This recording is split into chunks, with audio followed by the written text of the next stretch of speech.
இன்றைக்கி நம்ம கருவாட்டு குழம்பு செய்ய போகிறோம். அதுக்கு தேவையான பொருள் 7 8 சின்ன வெங்காயம், 8 பல் பூண்டு, கருவேப்பிலை, ஒரு மிளகாய், ஒரு தக்காளி, 2 கத்தரிக்காய், ஒரு முருங்கைக்காய். புளி இதில் ஊற வச்சுருக்கோம். இப்போ எப்படி செய்கிறதுன்னு பார்ப்போம். ஒரு கடாயில் 2 டீஸ்பூன் நல்லெண்ணெய் சேர்த்துருக்கேன். கொஞ்சோண்டு கடுகு போட்டிருக்கேன். ஒரு 1/4 டீஸ்பூன் கடுகு, கொஞ்சோண்டு வெந்தயம். இது 2 நல்லா பொரியட்டு. பொரிஞ்சு வைக்கிற டைமில் கருவேப்பிலை போடணும். அதுக்கப்புறம் பச்சை மிளகாய் போடணும். அதுக்கப்புறம் இந்த 8 பல் பூண்டு போட்டு வதக்கிக்கணும் நல்லா. அதுக்கப்புறம் வெங்காயம் போடணும். வெங்காயம் போட்டு நல்லா வதக்கிக்கோங்க.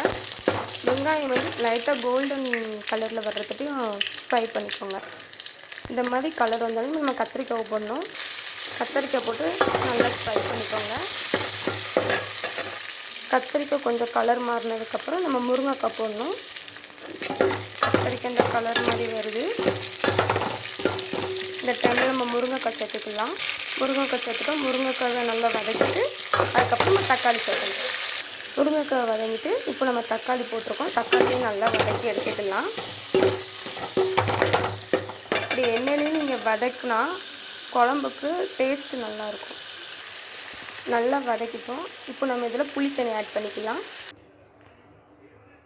புளித்தண்ணி சேர்த்தாச்சு. நாங்கள் மதியமும் நைட்டும் யூஸ் பண்ணுறதுனால கொஞ்சம் அதிகம் யூஸ் பண்ணுவோம். நீங்கள் உங்களுக்கு தேவையான அளவுக்கு யூஸ் பண்ணிக்கோங்க. இதில் இப்போ நம்ம மசாலாத்தூள் சேர்க்க போகிறோம். குழம்பு மசாலாத்தூள் நான் ஒரு 3.5 ஸ்பூன் யூஸ் பண்ணுறேன். நீங்கள் உரப்புக்கு தகுந்த மாதிரி யூஸ் பண்ணிக்கோங்க.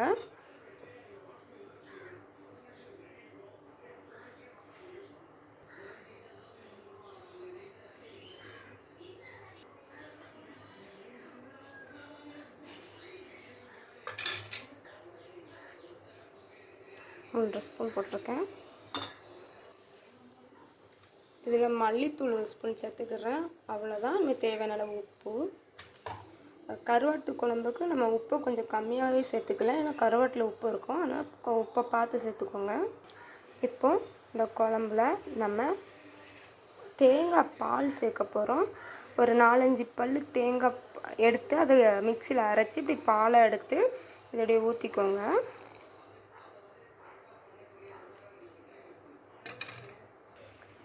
இதில் 1/2 ஸ்பூன் உப்பு போடுறேன். ஏன்னா கருவாட்டில் உப்பு இருக்கும். அது குழம்பு டேஸ்ட் பார்த்து நீங்கள் உப்பு சேர்த்துக்கோங்க தேவையான அளவுக்கு. இனிமேல் குழம்பு வற்றி ஒரு டைமில் நம்ம கருவாடை தூக்கி போட்டுக்கலாம்.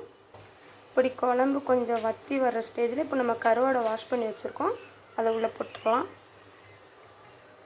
கருவாடை போட்டுடலாம்.